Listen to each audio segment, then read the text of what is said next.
Well, that was fun.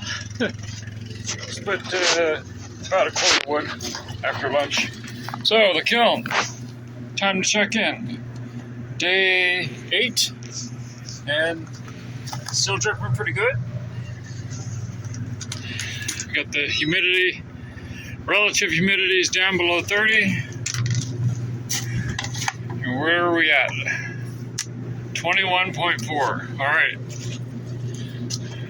Nice spread on the depression over 20.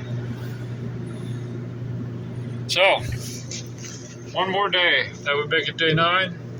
And that goes with what I guessed in the beginning. It's a good guess.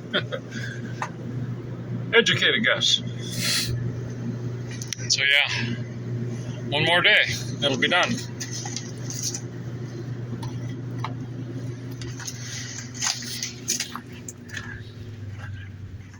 Time to have a snack, relax, clean up the saws, and sharpen a few chains, and call it a day.